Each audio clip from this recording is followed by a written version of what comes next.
Goedemorgen en welkom bij het Politbureau, het wekelijkse politieke programma van Omroep Friesland.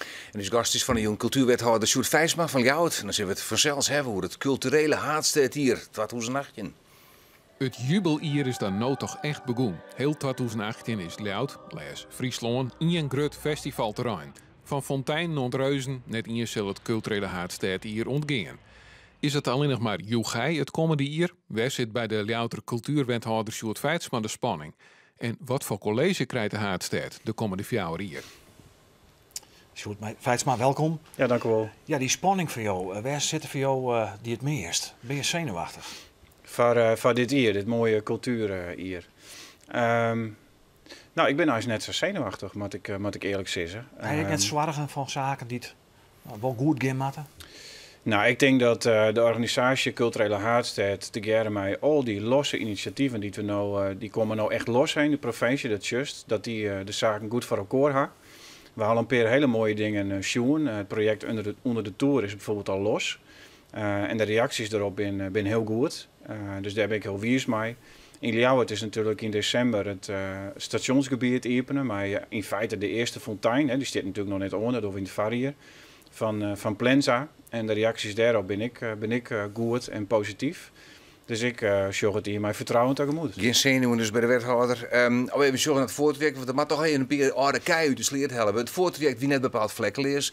En dan gaan we bestuurswisselingen geweest, mensen niet opstappen. Soms op het allerlaatste moment. En jij leert dat de start wie naam Tjeerd van Bekker met stokje oer. Het dat je zwargen opleveren eigenlijk? Ja, het is natuurlijk de gist maar elkaar. We zijn natuurlijk begonnen met de wedstrijdfase. Dat was al een behoorlijk pittige klus. Ik denk dat de meesten die het destijds belutsen was binnen bij Culturele Haatsteed echt een fantastisch dien hebben. Want ooit zien we de titel ook net binnenhellen.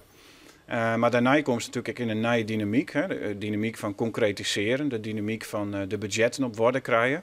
Dat komt net al heel makkelijk. Nou, het is een stukje realiteitszin, programmeren. Het bidboek is maar als onderlezer van het ISL's.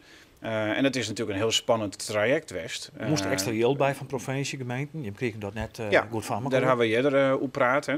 Dat is toen ik Bart. Dus dat betekent dat die begrutting nou gewoon stevig solide is. En dat ze op basis daarvan een goed programma draaien kunnen. Wij hebben together met de provincie destijds zijn wij willen dat dit project slagt. Net alleen nog voor het ISL's, maar juist ik voor daarna. Dus dat is de legacy. En dat laatste is wat wij nou vanuit de gemeente en de provincie vooral mee bezig zijn. Ja, de legacy moet dadelijk inderdaad even zo hebben. 4 miljoen bezitten, hè? Ja. 1,4 miljoen hotelovernachtings, mik je hem op. Ja. Ben dat reële doel? Ja, dat denk ik wel. Die ben net zomaar even uit de tomme hellen, zeg maar. Die ben ik staafd met oren culturele haatsteden en die komen er ik ongeveer op. Tenminste als just naar zeg maar, de grutte van Ljouwert en Friesland, dus die ben heel reëel. Zonder dus blind te staren op natuurlijk cijfers, merken we nu al, in elk geval in de stad Ljouwert, dat het gewoon drukker is. En iedereen die veelt dat als die in de stad rinst, dan ik ondernemersvreetje in de Lietse Tjerkenstraat of in de Oosterstraat, die had gewoon drukker. En dat is alleen nog in de onrin naar culturele haatsteed. Dus is just ik mijn producties zoals nou we hebben bijvoorbeeld Matahari. Maar ik de festivals die we hebben en in het verliezen Almatade, maar dat het leeft. Ja, maar is dat gewoon een culturele haatzetcase is? Hè? Want Matahari, Escher bijvoorbeeld, Almatade, maar in het verliezen, die hinderen oors ik al west zonder culturele haatsteed. Nee, die hinderen net west. Dit zijn projecten die het in het kader van culturele haatsteed oppakt binnen. En ik onderdeel was binnen van het bidboek van culturele haatsteed. Dat geldt zeker voor de Escher-productie die het in april iepen keert. Maar Saskia Bak hier dat toch al bedacht? Deze tentoonstelling in het Fries Museum, je flappers nou onder de vlaggen. Ja. Maar dat is een beetje ja, tuurlijk. Beetje makkelijk. Maar de eerste blockbuster, zo neemt het museum dat. Maar dan moet je hem natuurlijk ook onder een directeur vreten. Dat wie Alma Tadema. En daar ben al tarredingen van naam. Het Orski cadeau van Saskia Bak. Ze had in feite een schilderij van Tadema gekregen. Maar dan weer van het Fries Museum natuurlijk.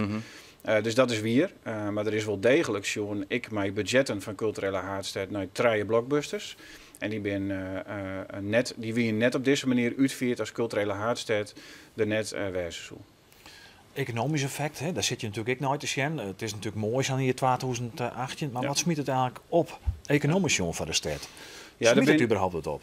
Ja, dat denk ik wel. Hè. Als just er is een berekening die van wat Almatade maar opleverd had. Ik vind trouwens de economische benadering altijd wel wat plat. Dus ik wil het wel wat breder maken als je dat kent. Nou ja, je hebt een enquête gehouden. Ja. Een week-enquête. Daar zou het zijn onder woorden dat zo'n 15% van zei dat zal net zo wezen. Jouw moeder zal bijvoorbeeld net uit die enquête blijkt ik dat zo'n 70-80% van de Ljouwerters denkt dat culturele haardstad bijdraagt aan het klimaat van de stad en van de dorpen. Hè. Dus er zitten hele positieve dingen in. Maar had ik, het is een feestje van de heger opleiden. Dat is substantieel heger dan bij andere culturele haardsteden. Die vond ik wel nieuwsgierig.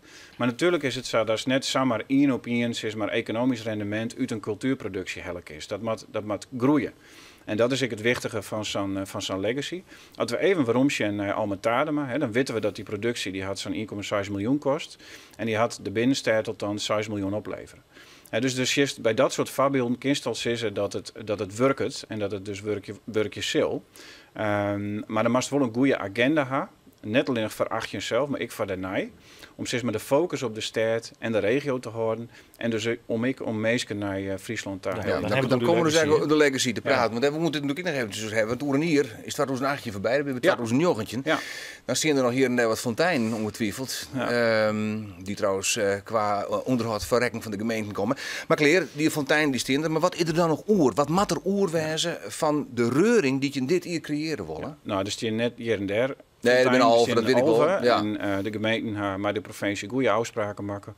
Om dat in een stichting te zitten. En die stichting die staat garant voor beheer en onderhoud. Hè. Dus dat is al een keer in het kader van legacy is dat gewoon goed. Maar dat binnen fontein, dat is mooi. Maar wat wil er oer van het gevoel dat je dit hier oproepen willen? Ja, dat verschilt denk ik een beetje per persoon. Wij zijn geen culturele haardstad die hele grote gebouwen deelzet had. Hè. In het verleden is dat wel Bart. In het verleden werden die gebouwen heel vaak nog net kleren in het IS zelfs. Dat hebben we net in. We gaan alleen nog maar werken onder fonteinen in feite. En natuurlijk het Obergebouw bij de Oudehuis-Tjerkel. Dat zijn twee hele dingen die gewoon zichtbaar binnen. Wat volgens mij vooral veroordeeld naar dit hier is van de Ljouwerters en van de Friesen zelf. Ik een stukje zelfbewustzijn. Hè, het kind dus hier. Ja? Wij kennen dit waan. Wij kennen meestal hier in het Tahelje. Maar verhoor je dat in hier? Dat denk ik wel. Maar Friese festivals hebben bijvoorbeeld al een manifest schreun. Ja. En die ben benauwd dat het nooit 2018 is wat zullen. Zelfs festivals net over Rijnblauwen kennen. Ja. Neem je hem die loeren wel serieus? Ja, zeker. Wat ken je er zien van? Nee, ik denk dat die zwarig... is die terug? Die zwarig is aan de ene kant terug, maar aan de andere kant begrijp ik het. Want net alleen nog de oerheden en bedrijven hebben nou investeerd in de 2018 jaar, maar ik culturele instellingen en zeker ik de festivals.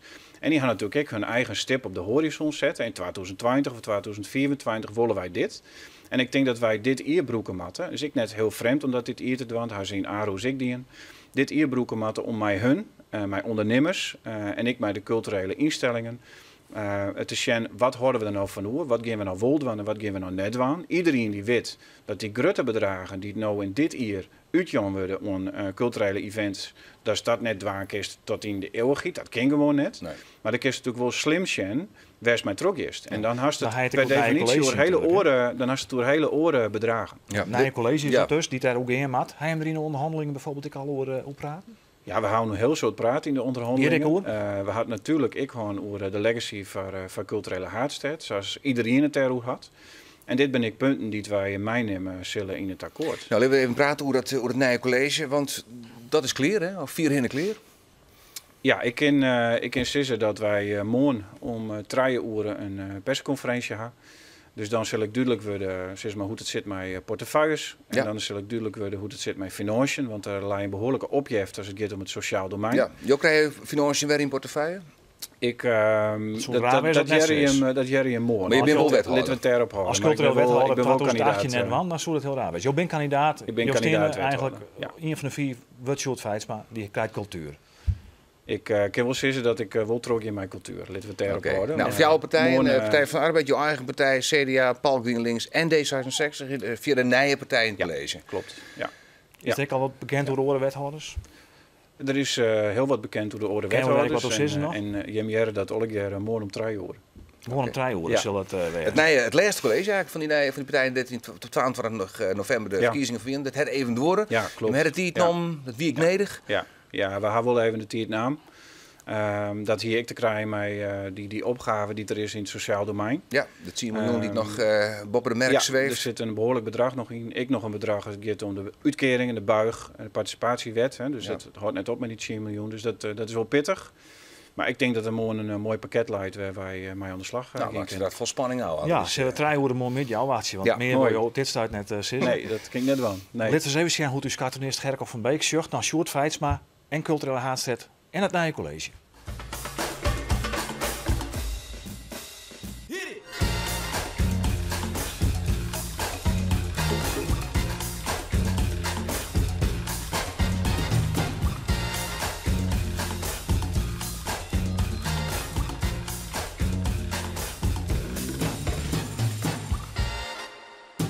Bijvoorbeeld dan maar het misgediend, wil ik zeggen. Want er is al heel wat duidelijk.